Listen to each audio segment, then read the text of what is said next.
Marie-Laure, si tu veux commencer un peu par nous dire comment tu as entendu parler de la marche, quel a été le déclic, comment tu as décidé d'y participer, et puis finalement, de l'intérieur, est-ce que tu peux nous raconter un peu la dynamique interne de la marche? Alors, sachant qu'on a à peu près un quart d'heure par intervenant, si on veut avoir un retour de la salle par ailleurs. Donc, je vais répondre à cette question, effectivement, mais juste pour dire que quand je suis arrivée le 3 décembre avec mes camarades à Paris, dès le 4 décembre, j'ai rejoint le collectif Jeunes Parisiens. Ensuite, j'ai fait Convergence l'année d'après. Après, j'ai rejoint l'agence Immédia en 2005. Et que donc, j'ai beaucoup appris. C'est-à-dire que, en fait, moi, le 15 octobre, je ne connaissais, comme je l'ai dit tout à l'heure, je ne connaissais rien sur l'histoire de l'immigration en France. Mais par contre, j'ai beaucoup appris. J'ai aussi été formée par le GISTI à l'histoire des luttes de l'immigration. Et donc, j'ai envie juste... Non, après, hein, tout ça, je l'ai fait après. Donc peut-être, je vais faire très court, mais pour ajouter quelque chose à ce qu'a dit Abdelali sur le contexte local de Vénissieux, pour dire, on va dire très vite, donc deux choses en une, si on peut dire, à la fois les affrontements récurrents entre la jeunesse des Minguettes et la police, et l'autre aspect qui est la complaisance à l'égard des criminels racistes. C'est juste rappeler que, me semble-t-il, Jean-Claude Lopez, meurtrier d'Ahmed Boutedja, jeune homme de 25 ans, tué d'une balle dans le dos, venait de sortir de prison juste avant le 21 mars. Et qu'évidemment, les jeunes, peut-être pas tous, mais la plupart, quelques-uns le savaient, et ça s'est de toute façon su. Et cela a aussi peut-être exacerbé un peu l'affrontement très important de la journée du 21 mars est considérée comme une journée vraiment à l'origine aussi de toute la suite des événements de ce printemps aux Minguettes, et qui a finalement débouché sur la marche après l'agression policière sur Toumi. Alors moi, tout cela, je l'ignorais. Donc j'étais, comme je le disais tout à l'heure, en deuxième année de formation d'éducatrice à Paris. Et alors que quand on était jeune, issu de l'immigration dans la banlieue lyonnaise, parisienne, lilloise ou marseillaise, on savait forcément que les crimes racistes existaient, parce que j'imagine que tout le monde soit était touché de près, soit connaissait un frère, un cousin, un copain, ou quelqu'un de la cité où on était, ou qui avait été directement victime. Ça, c'est une chose que moi j'ignorais complètement. De même que dans ces populations, on savait aussi qu'existaient des associations. Déjà, les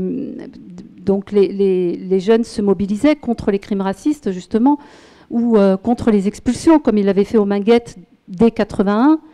Les expulsions qui visaient les jeunes qui avaient commis un petit délit, comme on l'a dit ce matin, qui étaient donc expulsés dans un pays qu'ils ne connaissaient pas. Donc tout ça, ces mobilisations de jeunes et moins jeunes, sous la forme de troupes de théâtre, par exemple le crime de Lawari Ben Mohamed a suscité de la part de ses copains la création d'une pièce de théâtre, Yaoulidi. Donc il y a aussi ce qui s'est passé dans la banlieue de Nanterre, à Nanterre, pardon, à la cité Gutenberg, donc sur les cités de transit, la résorption des cités de transit. Tout cela était connu de toute la population immigrée, jeune et moins jeune, habitante surtout des cités, hein, peut-être pas je dirais en zone rurale. Mais moi, d'ailleurs, qui venais quand même d'une zone, non pas rurale, mais je venais de la région nantaise, on va dire, avant d'arriver à Paris. Et quand je suis arrivée à Paris, j'étais éducatrice. J'avais d'ailleurs dans l'équipe où j'avais un éducateur chef, enfin pas chef, mais qui était notre supérieur, qui devait avoir une petite quarantaine d'années, qui s'appelait Boilem. Donc, si vous voulez, moi, je découvrais complètement la criminalité raciste, enfin, les discriminations même, puisque évidemment, je savais bien, comme tout le monde, ce qu'était le racisme. J'avais lu André Brink. Je suis issue d'une famille qui s'est beaucoup mobilisée sur, qui est, on va dire, catho de gauche, progressiste, militant au CCFD. Voilà, c'est des choses qui me parlaient, le racisme. Mais c'était plutôt dans des rapports nord-sud, si vous voulez. Et avec une analyse sur les rapports, les pays riches et les pays pauvres. J'ignorais à quel point le pays dans lequel je vivais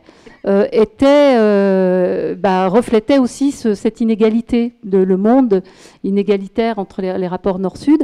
Finalement, dans la France que j'habitais, j'ai été, pour répondre maintenant à ta question, j'ai été, assommée, on va dire, quand en juillet 83, j'ai appris la mort de Tofik Wanès.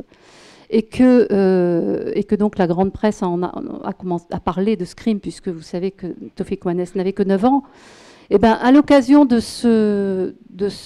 la révélation de ce crime, la presse a pu mettre en exergue des crimes autres qui s'étaient perpétrés donc par exemple, Awari Ben Mohamed. Honnêtement, je ne me souviens pas qui était cité comme ayant été visé dans les années précédentes. Mais moi, j'habitais à Paris, j'habitais à Asnières, pardon. J'avais 21 ans, enfin 20 ans même, en 82.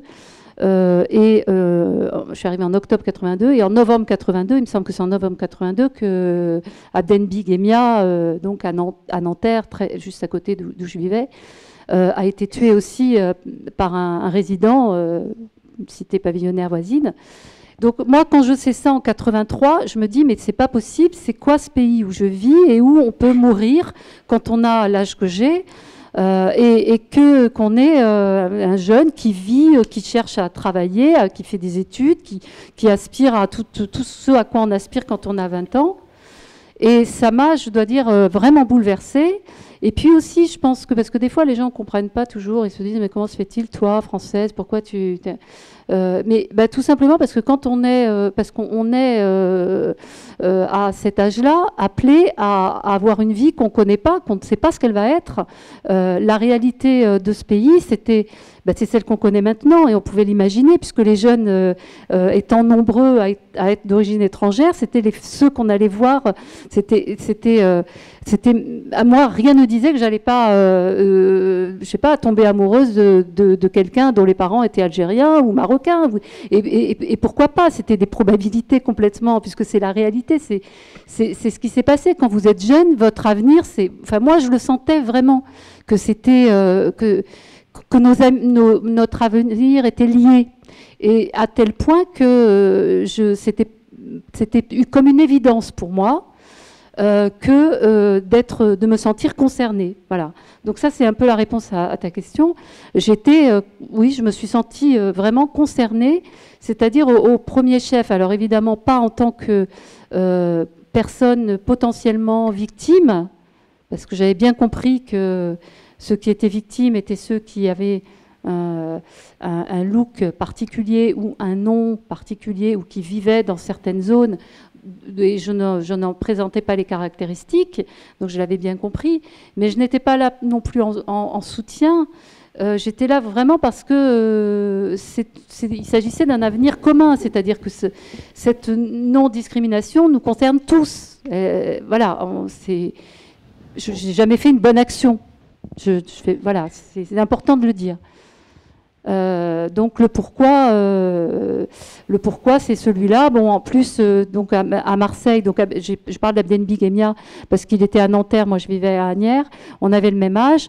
Et puis j'ai appris que effectivement à Marseille, il y avait Lawari Ben Mohamed. Bon, je suis née à Marseille. Il y avait Zahir Boudjelal aussi. Et donc, je suis descendue. Bon, l'occasion m'en était donnée. Vous l'avez compris, donc j'étais éducatrice, je l'ai dit. J'avais un temps de liberté pour faire ce que je voulais. En gros, j'avais un autre projet qui n'était pas du tout celui-là. Et je l'ai laissé tomber. J'ai embarqué une de mes copines de ma promo d'éduc pour commencer la marche avec mes camarades.